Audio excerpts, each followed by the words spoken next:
ପିଲାମାନେ ଏହା ହେଉଛି ତୁମର ସମେଟିଭ୍ ଆସେସମେଣ୍ଟ 1 ଅର୍ଥାତ୍ ତୁମର ଅର୍ଦ୍ଧବାର୍ଷିକ ପରୀକ୍ଷାର ଏହା ହେଉଛି ପ୍ରଶ୍ନପତ୍ର, ସମ୍ପୂର୍ଣ୍ଣ ରିଅଲ୍ ପ୍ରଶ୍ନପତ୍ର। ଠିକ୍ ଅଛି। ଆଉ ଏହା ହେଉଛି ଶ୍ରେଣୀ ଷଷ୍ଠ, ସମୟ 2 ଘଣ୍ଟା, ବିଷୟ ହେଉଛି ବିଜ୍ଞାନ। ଠିକ୍ ଅଛି। ଆମେ ଦେଖିବା କେଉଁ ସବୁ ପ୍ରଶ୍ନ ଆସିଛି। ଏଠାରେ ଲେଖିବ ତୁମର ନାମ, ଶିକ୍ଷାର୍ଥୀଙ୍କ ନାମ ଅଛି। ଠିକ୍ ଅଛି। ତାପରେ ଏଇଠି ଲେଖିବ ତୁମର ରୋଲ୍ ନମ୍ବର, ତାପରେ ଏଇଠି ଲେଖିବ ତୁମ ବିଦ୍ୟାଳୟର ନାମ। ଠିକ୍ ଅଛି। ତାପରେ ଏଇଠି ଲେଖିବ ତୁମର ତାରିଖ, କେତେ ତାରିଖ, ଯେଉଁ ତାରିଖରେ ତୁମେ ଏଇ ପରୀକ୍ଷା ଦେଉଛ। ଠିକ୍ ଅଛି। ତାପରେ ଏଇଠି ତୁମେ କିଛି ଲେଖିବ ନାହିଁ, ଏଇଠି ହେଉଛି ତୁମର ଶିକ୍ଷକଙ୍କ କାମ। ତାପରେ ଏଇଠି ତୁମ ଶିକ୍ଷକ ଦସ୍ତଖତ କରିବେ। ତାପରେ ଏହା ହେଉଛି ପୂର୍ଣ୍ଣାଙ୍କ 50 ମାର୍କ। ତୁମେ ଏଇ ଖାଲି ଘରେ କ'ଣ ତୁମେ ଲେଖିବ କି କିଛି ଲେଖିବ ନାହିଁ, ଏ ତୁମର ଶିକ୍ଷକ ଏଇଠି ମାର୍କ ଦେବେ। ଠିକ୍ ଅଛି। ଦେଖିବା କେଉଁ ସବୁ ପ୍ରଶ୍ନ ଆସିଛି।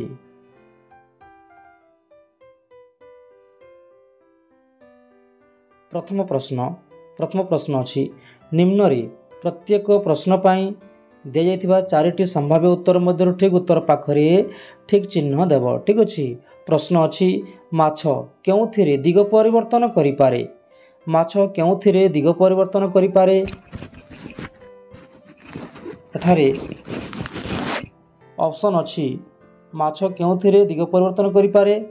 ଅପସନ୍ ଅଛି ଡେଣା, ନାକ, ଲାଞ୍ଜ, ଗାଲିସି।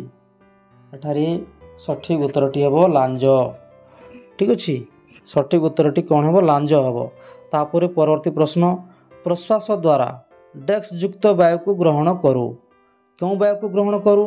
ଅଙ୍ଗାରକାମ୍ଳ, ଉଦ୍ଜାନ, ଅମ୍ଳଜାନ, ଅଙ୍ଗାରକାମ୍ଳ। ଆମେ କ'ଣ ଗ୍ରହଣ କରୁ? ଅମ୍ଳଜାନ ଯୁକ୍ତ ବାୟୁକୁ ଗ୍ରହଣ କରୁ। ଠିକ୍ ଅଛି। ପରବର୍ତ୍ତୀ ପ୍ରଶ୍ନ ଦେଖିବା, ନିମ୍ନଲିଖିତ ମଧ୍ୟରୁ କେଉଁଟି ଉଜ୍ଜଳ? ଉଜ୍ଜଳ ଧାତୁଟି କ'ଣ? ଠିକ୍ ଅଛି। ଏଟା ଅଛି ଚକ୍ ଖଡ଼ି, ପ୍ଲାଷ୍ଟିକ୍ ପାନିଆ, ଅଙ୍ଗାର, ଷ୍ଟିଲ୍ ଓ ଚାମଚ। ଠିକ୍ ଅଛି। କେଉଁଟି ଉଜ୍ଜଳ? ଏଠାରେ ଅଙ୍ଗାର ଲେଖିବ। ଠିକ୍ ଅଛି। ପରବର୍ତ୍ତୀ ପ୍ରଶ୍ନ, ନିମ୍ନଲିଖିତ ମଧ୍ୟରୁ କେଉଁଟି ପ୍ରାକୃତିକ ବସ୍ତୁ? ପ୍ରାକୃତିକ ବସ୍ତୁ କେଉଁଟି? ଏଟା ହେଉଛି ଚୌକି, ସୁନା, ଟେବୁଲ, ଝରକା। ଏଠାରେ ସୁନାକୁ ଠିକ୍ ଚିହ୍ନ ଦେବ। ତାପରେ ପରବର୍ତ୍ତୀ ପ୍ରଶ୍ନ, ନିମ୍ନଲିଖିତ ମଧ୍ୟରୁ କେଉଁଟି ନିର୍ଜୀବ? ଅପସନ୍ ଅଛି ସାପ, ଫେନ୍, ଗେଣ୍ଡା, ବେଙ୍ଗ। ଏଠାରେ ଫେନ୍ରେ ପାସ୍ ଦେବ। ଠିକ୍ ଅଛି। ତାପରେ ପରବର୍ତ୍ତୀ ପ୍ରଶ୍ନ ଦେଖିବା, ବାମ ପାର୍ଶ୍ୱର ଯୋଡ଼ାକୁ ଲକ୍ଷ୍ୟ କରି ଦକ୍ଷିଣ ପାର୍ଶ୍ୱର ଶୂନ୍ୟସ୍ଥାନ ପୂରଣ କରିବ। ଠିକ୍ ଅଛି। ଏଠାରେ ଅପସନ୍ ଅଛି କାଞ୍ଜି, ଭିଟାମିନ୍ ବି। ବନ୍ଧାକୋବିରେ କେଉଁ ଭିଟାମିନ୍ ଅଛି ଲେଖିବ। ତାପରେ କାକୁଡ଼ି ଫଳ, ବିଟ୍ କ'ଣ ଏଇଠି ଲେଖିବ। ତାପରେ ସୁନା ଧାତୁ, ଅଙ୍ଗାର କ'ଣ ଏଇଠି ଲେଖିବ। ଅଙ୍ଗାର ହେଉଛି ଅଧାତୁ। ତାପରେ ଚିନି ହେଉଛି ଦ୍ରବଣୀୟ, ଚିନି ଦ୍ରବଣୀୟ। ଆଉ କ'ଣ ଅଦ୍ରବଣୀୟ ହେବ ଏଇଠି ତୁମେ ଲେଖିବ। ଠିକ୍ ଅଛି। ପଥର ଲେଖିପାର କିମ୍ବା କୌଣସି ଏକ ଲୁହା ଲେଖିପାର ଇତ୍ୟାଦି। ତାପରେ ପରବର୍ତ୍ତୀ ପ୍ରଶ୍ନ ଅଛି, ଶ୍ୱେତସାର, ମାରାସ୍ମସ୍, ପୁଷ୍ଟିସାର, କ୍ୱାସିଅର୍କର ଏଇଠି ଲେଖିବ। ଠିକ୍ ଅଛି। କ୍ୱାସିଅର୍କର।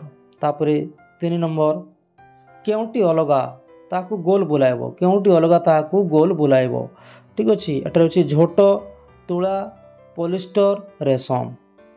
ଏଠାରେ କେଉଁଠି ଅଲଗା? ତୁମେ ଲେଖିବ ଝୋଟ।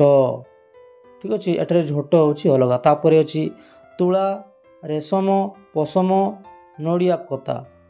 ତୁଳା, ରେଶମ, ପଶମ, ନଡ଼ିଆ କତା। ଏଠାରେ ନଡ଼ିଆ କତା ହେଉଛି ଅଲଗା। ତାପରେ ମହମ, ଚାଉଳ, ମାଣ୍ଡିଆ, ସିମେଣ୍ଟ।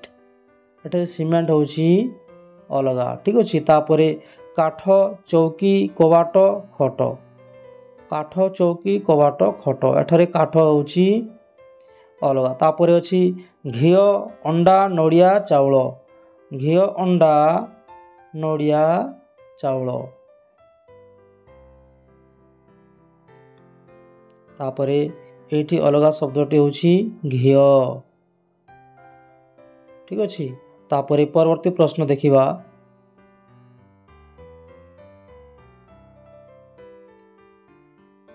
नाइलॉन गोटे डेस्क तंतु, नाइलॉन गोटे डेस्क तंतु, एठारे शून्य स्थान रे ठीक उत्तर लिखिबो। तापरे हाथी डेस्क श्रेणी अटे, हाथी क्यों श्रेणी अटे तुम ये लिखिबो। तापरे मनुष्य तैयारी वस्तु को डेस्क कहा जाए, मनुष्य तैयारी वस्तु को कौन कहा जाए कृत्रिम, ये लिखिबो कृत्रिम ठीक अच्छे। तापरे झोट डेस्क गछर बकल, ये लिखिबो क्यों गछर बकल ये लिखिबो। तापरे रेशम पोकर डेस्क रु रेशम मिले, रेशम पोकर क्योंठू रेशम मिले ये लिखिबो ठीक अच्छे। तापरे परवर्ती प्रश्न क स्तंभ ख स्तंभ अच्छी संबंध शब्द सहित गार टाणिब ठीक अच्छे। क स्तंभ अच्छी माटी रु इटा करिबा, तापरे चीनी, तापरे अच्छी बरफ तरलिबा, तापरे अच्छी लुहारे कलंकी लागिबा, तापरे अच्छी काठ जली अंगार हवा ठीक अच्छे। तापरे ख स्तंभ अच्छी द्रव, स्थायी परिवर्तन, मनुष्यकृत, रासायनिक, अस्थायी, संबंध थिबा शब्द को गार टाणिब ठीक अच्छे। परवर्ती प्रश्न देखिबा कारण दर्शाओ, कारण कौन तुम्हें लिखिब। प्रश्न अच्छी सुराटरे बहुत लुगाकल अच्छी, कहीं तुम्हें लिखिब। तापरे खाद्य रे तंतुयुक्त खाद्य रहिबा आवश्यक, कहीं तुम्हें ये लिखिब ठीक अच्छे। तापरे माछ को पानी रे काढ़ी आनिले से मरी जाए, माछ को पानी रू काढ़ी आनिले से मरी जाए, कहीं मरी जाए तुम्हें ये लिखिब। तापरे परवर्ती प्रश्न अच्छी पार्थक्य दर्शाव, पार्थक्य कौन कौन लिखिब ठीक अच्छे। मौलिक परिवर्तन रासायनिक परिवर्तन मध्य पार्थक्य कौन ये तुम्हें लिखिब। तापरे परवर्ती प्रश्न अच्छी अवक्षेपण, अवक्षेपण और परिश्रवण मध्य पार्थक्य लिखिब उभय मध्य ठीक अच्छे। तापरे संतृप्त द्रवण और असंतृप्त द्रवण ये दुईटी मध्य तुम्हें पार्थक्य लिखिब ठीक अच्छे। परवर्ती प्रश्न अच्छी उत्तर लेख, जेकोसी तीनोटीर उत्तर लिखिब। गोटा बिरी सोरिष और बुट मिसी जाइछि किपरि पृथक करिवो तुम ये लिखिब ठीक अच्छे। तापरे यार उत्तर यही स्थान रे लिखिब ठीक अच्छे। गोटे किंबा दुईटी झाड़ी लिखिब, तीन टी करिवो, ये प्रश्न अच्छी तीन टी करिवो, ये देछि चारि गोटी ठीक अच्छे, चारि गोटी देछि जेकोसी तीनोटीर उत्तर करिवो। तापर ख नंबर अच्छी सजीवर रेचन कहले कौन बुझ, सजीवर रेचन कहले तुम कौन बुझ तुम ये लिखिब। तापरे ग नंबर अच्छी कुंडा मिशा चाउल को पाछुड़ी परिष्कार करा जाए, कहीं तार कारणटी लिखिब ठीक। तापर घ नंबर अच्छी लुण को गुंड करबा एक रासायनिक परिवर्तन नुहे, कहीं तार कारणटी लिखिब ठीक अच्छे। परवर्ती प्रश्न देखिबा परिश्रवण प्रणाली कौन संक्षेप बुझाइब, परिश्रवण प्रणाली कौन संक्षेप बुझाइब ठीक अच्छे, तीन चार धाड़ी मध्य बुझाइब। तापरे श्वसन रे बाहरुथिबा अंगारकाम्ल चूनपाणी को किपरि दुधियावरण कर दिए परीक्षा द्वारा दर्शाओ, गोटे परीक्षाटी करी दर्शाइब देखाइब ठीक अच्छे।